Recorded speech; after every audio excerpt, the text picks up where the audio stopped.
So I guess what I'm trying to say is that every day is more surreal than the last. So I was at the doctor's and trying to understand what somebody's saying through a mask is a little bit difficult, but one gets used to it.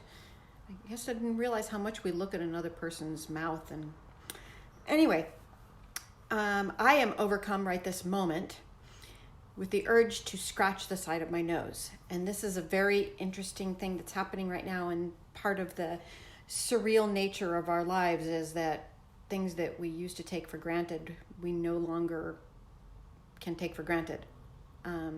Now I'm sitting here going, I just want to scratch my nose, but I can't. So I'm going to sit here and keep talking to you about my visit with the doctor today.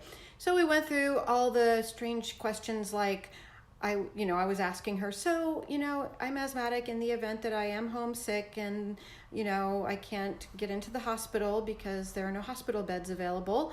What do you recommend I have on hand so that I can take care of myself? And she recommended that I have a steroid inhaler and my regular inhaler and possibly a nebulizer. And I thought those were all very good ideas. I asked her about an oxygen concentrator, and for some reason she'd never heard of it, which wasn't the most confidence-inspiring thing in the world, but I figured, oh, maybe I'm referring to it with the wrong nomenclature. Maybe there's some other name for it.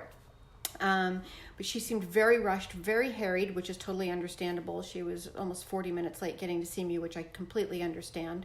And she was apologetic, and I didn't expect anything different with everything that's going on right now. But since she hadn't heard of the oxygen concentrator, she couldn't prescribe it, but she's going to have a nebulizer sent to my house, which is great in the event that I need it.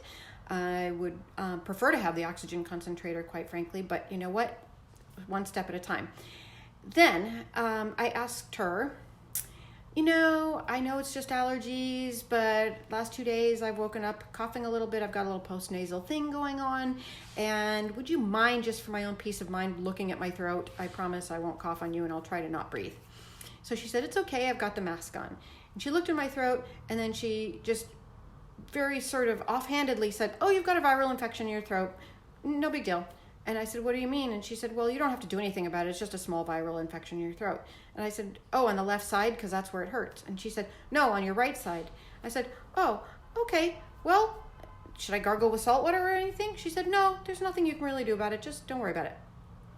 So that was sort of surreal, because I've never actually had a doctor tell me don't bother doing anything about something. And also the word viral isn't an easy one to just brush off. So then, of course, I went into a little spiral of, well, is this the start of something completely different or whatever?